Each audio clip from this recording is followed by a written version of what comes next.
Nah, mungkin pertama kita kenalan dulu ya. Kalian udah kenal saya apa belum? Belum. Kalian udah kenal aja kakak. Ya udah kenalan dulu ya. Nama kakak Adinda Dwi Putri Andriani. Kakak bisa dipanggil dengan Adinda. Kemudian kakak berasal dari Jurusan Pendidikan Informatika di UTM. Nah, rumah kakak ada di Gresik. Nah, kakaknya orang Jawa jadi. Masih belum bisa belajar bahasa Madura nih, nggak ada yang mau ngajarin kakak. Saya bisa. Nggak ada yang bisa. Ya mungkin langsung aja ya. Nah, di sini kakak akan ngasih materi mengenai elektronika dan sistem komputer. Nah, di sini untuk konten yang kita bahas nanti ada dasar elektronika, kemudian ada elektronika digital dan sistem komputer. Nah, tujuan pembelajaran pada pagi hari ini untuk yang pertama ya, untuk setelah mengikuti kegiatan pembelajaran ini diharapkan peserta didik itu dapat satu menguasai konsep elektronika dasar, yang kedua mengetahui komponen-komponen elektronika, yang ketiga menguasai konsep elektronika digital, kemudian yang keempat menguasai elektronika digital dan sistem komputer. Nah, yang pertama ada dasar elektronika. Di sini ada poin 3.1.1 mengenai konsep dasar elektronika. Nah, di sini akan dijelaskan mengenai pengertian elektronika. Kemudian poin 3.1.2 nanti akan dijelaskan mengenai komponen-komponen elektronika.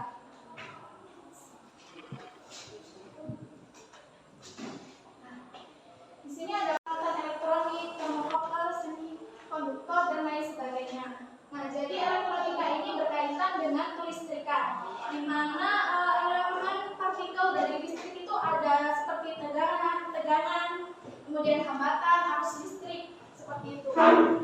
Kemudian di sini alat-alat yang menggunakan dasar tegangan elektronika itu biasanya disebut sebagai peralatan elektronik. Adik-adik tahu peralatan elektronik itu apa aja? Contohnya? Ya, kemudian laptop, radio, banyak. Ya, kamera video. Nah, benar semua ya, itu disebut sebagai alat peralatan elektronik. Di sini juga dijelaskan ada contoh peralatan atau perangkat elektronik ini. Nah, contohnya ada tabung sinar kapoda, kemudian ada radio, ada TV, kemudian ada perekam kaset, kemudian ada perekam video, perekam DVD, kemudian kamera video, kamera digital dan lain sebagainya. Nah, di sini ada komponen-komponen elektronika. Di sini ada 3 komponen elektronika. Yang pertama yaitu resistor. Resistor sendiri adalah komponen dasar elektronika yang digunakan untuk membatasi jumlah arus yang mengalir dalam satu rangkaian. Jadi di sini itu arusnya itu diatur dan dibatasi oleh resistor gitu. Kemudian untuk kapasitor ini komponen elektronika yang dapat menyimpan muatan listrik. Kemudian untuk induktor itu komponen yang dapat menyimpan energi magnetik. Ya, sebelumnya resistor di sini kan ada kayak semacam gelang-gelang ini ya. Nah, warna-warnanya itu memiliki angka sendiri untuk menghitungnya. Tapi di sini kakak tidak akan menghitung karena kakak akan menjelaskan mengenai teori-teorinya saja. Yang kedua, ada elektronika digital. Untuk poin pertama ada pengertian elektronika digital. Untuk yang kedua ada program logika.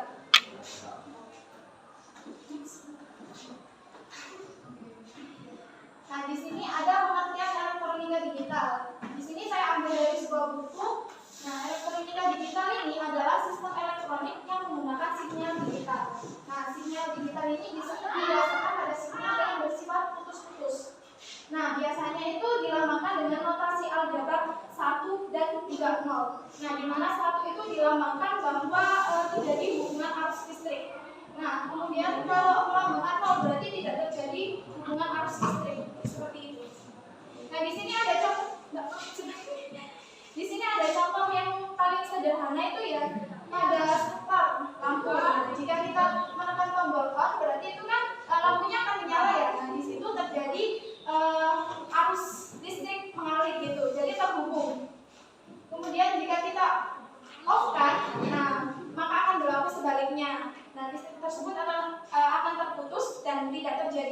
hitungan. Seperti itu. Nah, di sini ada gerbang logika. Gerbang logika sendiri, ada yang tahu gerbang logika? Tidak tahu. Nah, gerbang logika ini adalah blok-blok penyusun dari perangkat keras elektronik. Nah, di sini gerbang logika ada 3 macam ya. Ada gerbang logika N, gerbang logika OR, dan gerbang logika NOR. Yang pertama ada gerbang logika N. Nah, di sini ini ada pengertian yaitu suatu gerbang di mana logika outputnya akan satu jika inputannya logikanya itu satu semua. Nah, gerbang N ini sama dengan tanda kali atau perkalian. Nah, cara kerjanya itu seperti perkalian. Kita lihat pada gambar.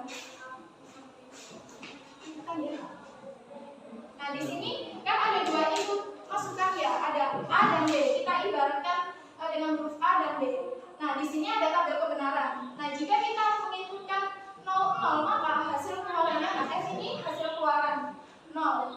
Kemudian jika inputannya kita masukkan 01 ataupun 10, hasilnya akan 0. Kalau inputannya itu kita masukkan 11, hasilnya jadi benar ya, seperti tanda perkalian. Jadi jika 0 kali 0 berarti kan 0. Nah, terus sesuatu yang dikalikan 0 kan juga 0. Nah, terus 1 kali 1 juga 1. Jadi seperti itu gerbang logika N. Yang kedua ada gerbang logika OR. Nah, gerbang OR sendiri ini suatu gerbang logika yang mempunyai 2 masukan input dan mempunyai 1 outputan. Sama saja seperti N tadi memiliki 2 inputan dan 1 inputan. Nah, gerbang OR ini akan bernilai 1 jika salah satu masukannya itu ada 1. Nah, di sini OR ini dilambangkan dengan kayak gambarnya itu ada seperti ini. Nah, inputannya itu ada 2. Jika kita menginputkan 0, kita bisa lihat di tabel kebenaran. Jika 0, maka hasil keluarannya juga 1. Jadi, jika salah satu inputan bernilai 1, maka bisa dipastikan ya outputannya itu hasilnya 1. Lanjut, ada gerbang logika NOT. Gerbang logika NOT atau biasa disebut gerbang logika inverter adalah suatu logika yang fungsinya digunakan untuk pembalik. Nah, di sini tuh NOT itu cuma memiliki 1 inputan dan 1 outputan, di mana gambarnya ini dilambangkan dengan lambang segitiga hadap apa ini? Hadap kiri. Kalau dari saya, kemudian ada apa ini? Lingkaran kecil di bagian outputnya. Nah, di sini tuh kan dijelaskan seperti pembalik. Nah, jadi jika kita inputannya kita isikan 0, maka hasil outputnya 1. Jika hasil inputannya 1, outputnya 0. Jadi dibalik gitu aja ya, gampang untuk. Nah, di sini kan ada contoh gambar rangkaian. Nanti coba jawab ya. Nanti hasil keluaran outputnya gimana?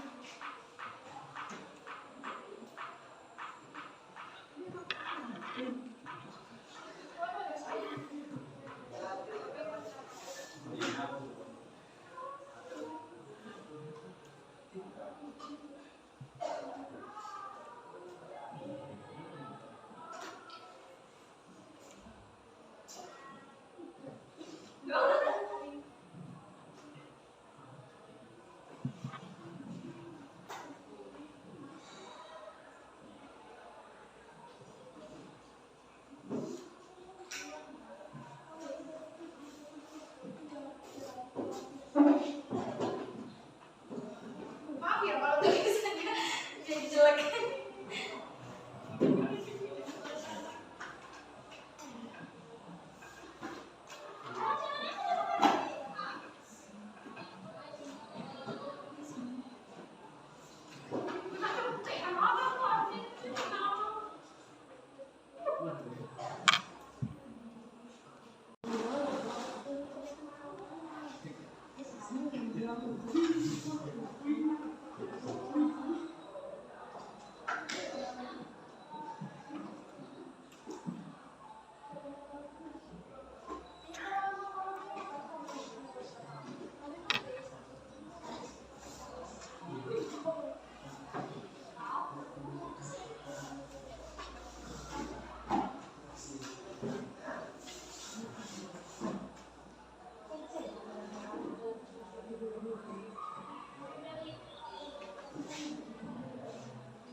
posisi 1-0 itu.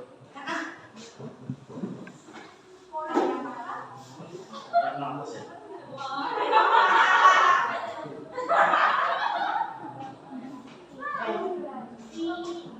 Ada yang mau ke depan? Isi.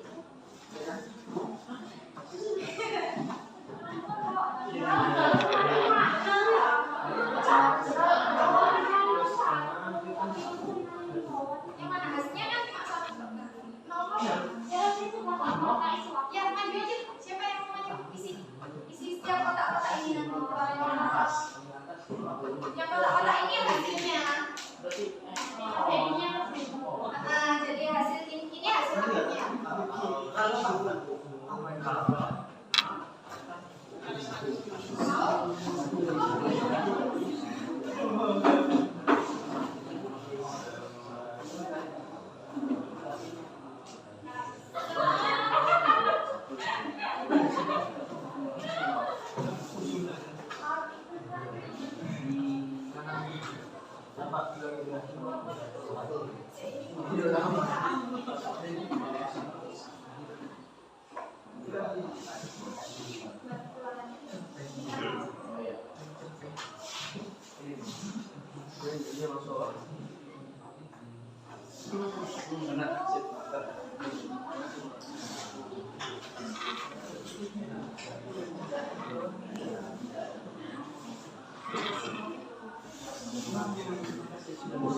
hasil ini hasil akhirnya.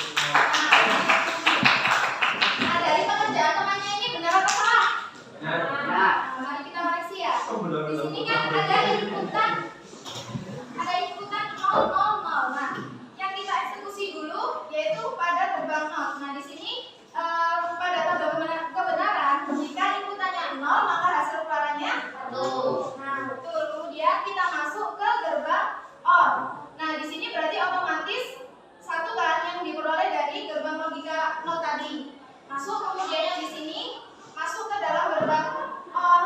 Jadinya kan 0. Nah, jika gerbang OR inputannya 01, hasil keluarannya hasilnya apa? Outputnya 1 ini. Ya, benar. Kemudian 1 ini masuk ke gerbang logika N. Nah, di sini otomatis inputan yang pertama ini bernilai 1, kemudian ini diambil dari soal yang pertama itu kan inputannya 0. Nah, jadi inputan dari gerbang N ini ada 1 dan 0. Jika inputannya 1, 0, hasil keluarannya 0. Berarti nah, apakah ada hubungannya?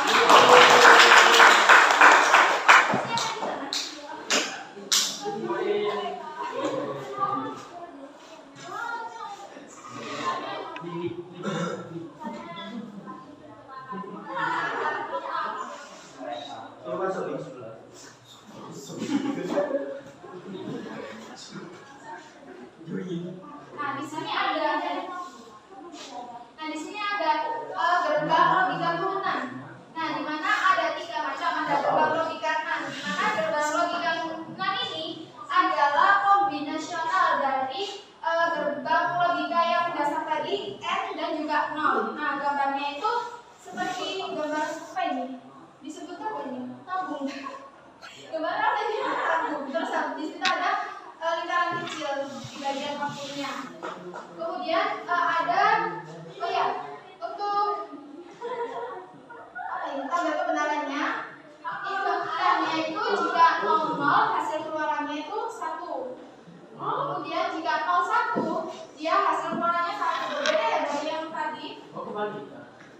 Iya. Jika 1 hasilnya juga 1, jika 11 dia menghasilkan 0. Jadi tabel kebenarannya seperti itu. Kemudian ada gerbang logika 0. Nah, gerbang logika 0 ini kombinasi dari gerbang logika OR dan juga 0. Nah, kemudian untuk tabel kebenarannya jika inputannya 00 maka hasil keluarannya itu 1. Jika 01 hasil keluarannya 0. Kalau 10 atau kebalikan dari tadi itu juga 0. Jika 11 0. Jadi keluarannya hasilnya cuma 1 bila inputannya itu 0 semua. Nah, untuk gerbang logika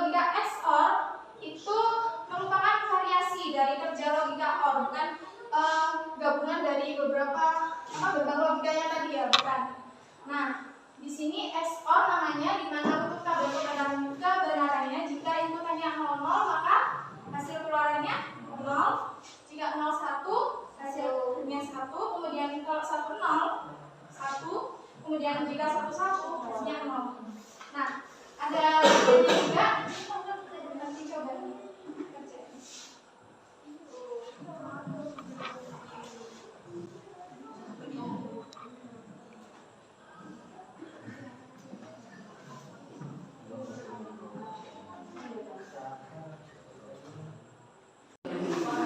Nah, di sini ada gabungan dari gerbang logika turunan. Nah, siapa yang mau jawab dulu? Di sini ada gerbang logika NAND, 2 gerbang logika NAND, dan yang terakhir ini ada gerbang logika XOR.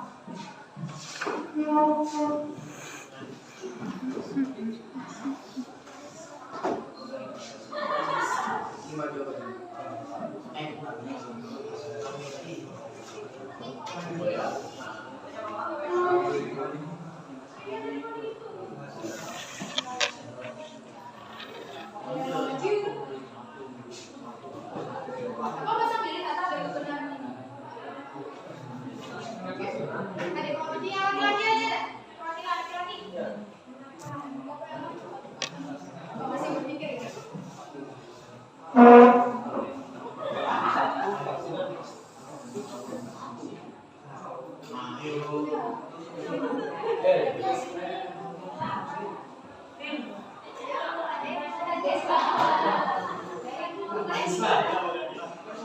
Kok bisa pilih kata dari kebenaran ini kan? Edisi 1, edisi 0.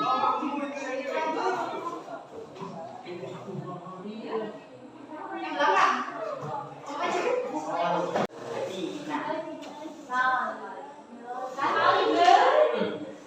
Satu. Aduh. Bisa tuh kan? Sudah bisa datang lagi.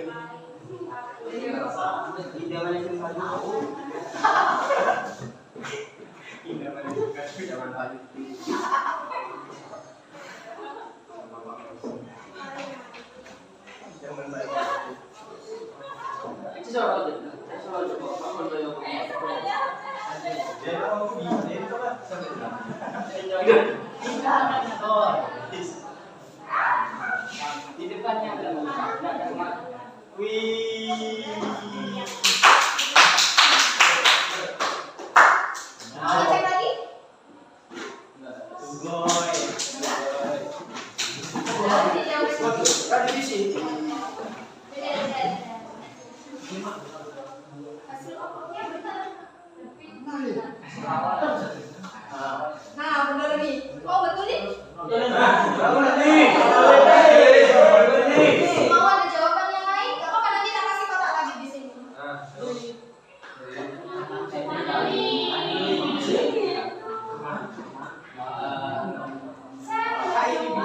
Gak ada yang mau berdiri lagi?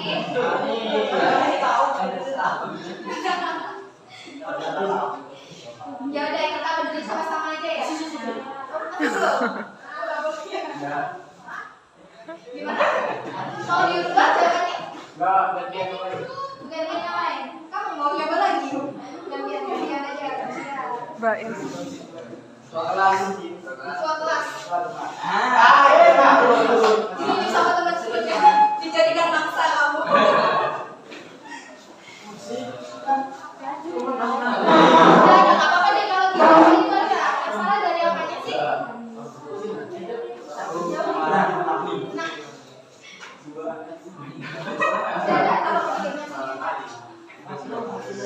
apa-apa. Sugoi.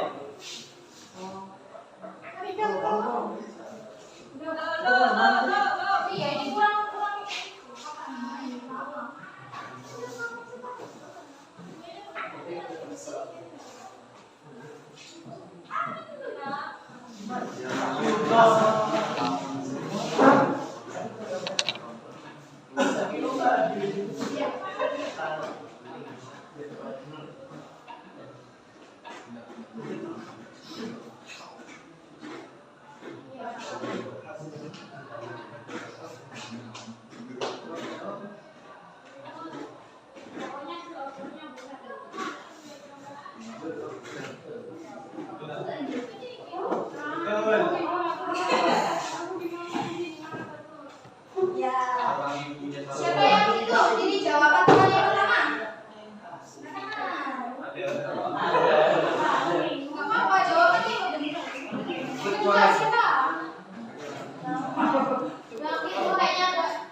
soal. Nah, di sini kan ada soalnya. Nah, jika dia melewati garis ini, maka di sini hasilnya juga 1. Jadi dari soal ini kan pertamanya 1. Berarti dia di sini tuh 1. Sama juga dengan yang ini, saat yang kedua, ketiga, keempat juga 1. Karena kan soal pertamanya kan dia inputannya 1. Nah, baru kita proses di gerbang logika 6. Kita lihat di tabel kebenarannya. Nah, di sini kan berarti inputannya itu kan 1 ya. Nah, 1 ini hasil outputnya 0. Nah, sama juga ini juga. Nah, berarti kan 0. Kemudian diproses di gerbang XOR. Nah, kita lihat di XOR. Jadi ini tadi kan hasilnya dari gerbang logika 6. Hasil akhirnya ini tadi kan 0 ya. 0. Jadi hasil keluarannya 0. Adanya benar yang pertama tadi hasil outputnya. Tapi salah di bagiannya pertama jadinya di tengah-tengah sesi juga salah. Jadi itu ya. Gimana mudah kan gerbang logika?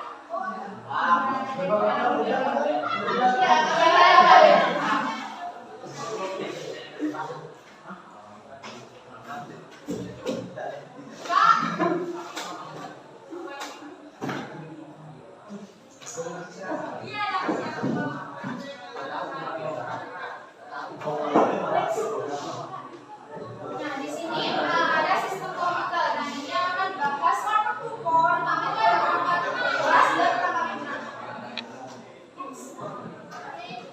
Nah, sebelum kita beranjak ke perangkat keras maupun perangkat lunak, dan di sini kita jelaskan mengenai pengertian komputer. Komputer adalah alat pengelola data elektronik yang bekerja dan dikontrol oleh sekumpulan instruksi atau program. Nah, sistem komputer sendiri ini adalah kumpulan elemen-elemen, yaitu ada manusia, kemudian ada perangkat keras dan perangkat lunak, itu yang saling berinteraksi untuk menyelesaikan suatu tugas. Nah, sekarang juga boleh.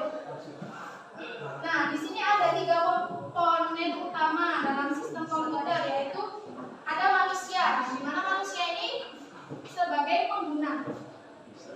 Nah, kemudian ada perangkat keras dan perangkat lunak.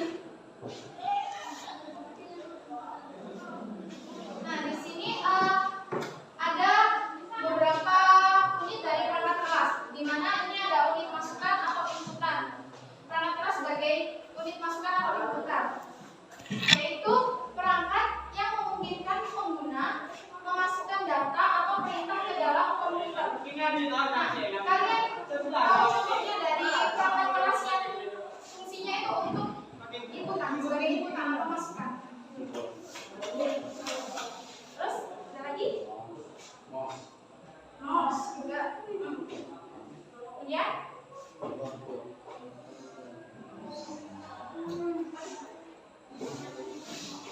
ada lagi? Oke, otak. Scanner itu juga apa enggak? Scanner iya. Ya. Mikrofon juga apa? Ya. Nah, itu contoh-contoh dari unit masukan input ya, atau inputan.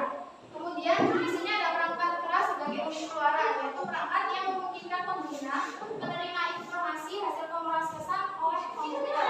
Nah, kalau apa itu perangkat keras sebagai keluaran? Contohnya apa perangkat kerasnya?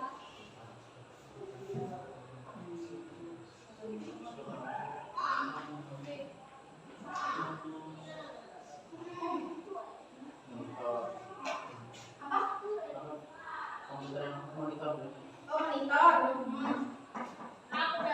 Untuk menampilkan ya. Menampilkan hasilnya. Kemudian ada apa lagi? Ada yang tahu? Apa?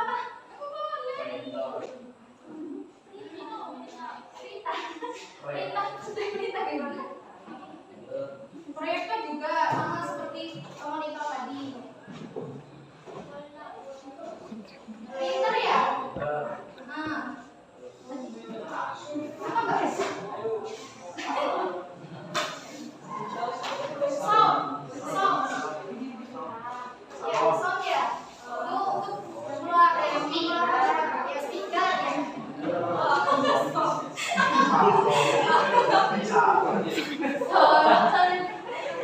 Orang lupa kok bisa saya.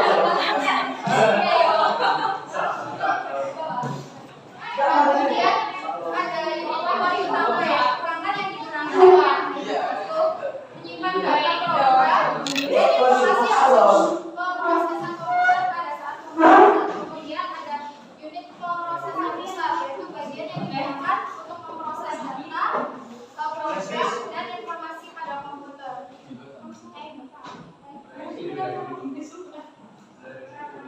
Terus banyak.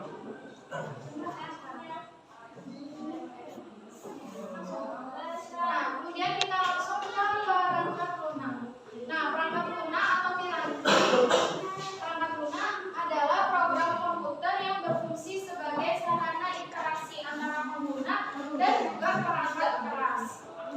Nah, di sini atau boleh juga diartikan sebagai penerjemah perintah-perintah yang dijalankan pengguna komputer untuk diteruskan atau diproses oleh perangkat keras tadi.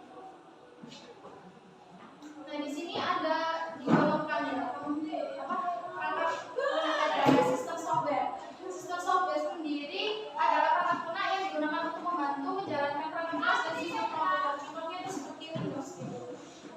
Untuk yang kedua ada programming software. Programming software adalah perangkat lunak yang menyediakan alat bantu atau fungsi yang dapat membantu programmer dalam membuat program komputer. Kemarin kalian kan latihan PHP sama JavaScript ya. Nah, makanya kan pakai Sublime Text. Nah, itu contoh dari programming software. Nah, di sini yang ketiga ada aplikasi software. Nah, aplikasi software ini adalah perangkat lunak yang digunakan membantu manusia mengerjakan tugas-tugasnya tertentu seperti Microsoft Word kayak gitu. Nah, mungkin itu saja materi dasar dari elektronika dan sistem komputer. Nah, ya, nanti akan ada latihan-latihan soal seperti kakaknya kemarin akan di-share melewati Google. Ya, masih belum soalnya kan kita belum ngajar ya, saya belum ngajar, jadi nanti disatukan gitu disatukan. Kira-kira butuh materinya apa enggak? Enggak usah. Nanti itu ya buat belajar aja ya. Nanti materi dari kakak-kakaknya sebelumnya itu akan dikirimkan bersamaan dengan link pengerjaannya. Nah, mohon diisi dengan baik dan benar. Terserah kalian mau isi kapan gitu. Pokoknya dikerjakan ya. Buat bahan evaluasi. Seperti itu. Nah, di sini ada sedikit motivasi dari kakak, yaitu lakukan yang terbaik di semua kesempatan yang kamu miliki. Kalian kan masih muda ya, jadi manfaatkan waktunya sebaik-baik mungkin. Cari ilmu yang banyak gitu, yang lebih luas gitu. Jadi manfaatkan waktunya itu. Jangan dibuang sia-sia main Instagram, TikTok. Ya nggak apa-apa, kalian ngelakuin itu kan buat hiburan. Tapi kalian juga harus belajar ya.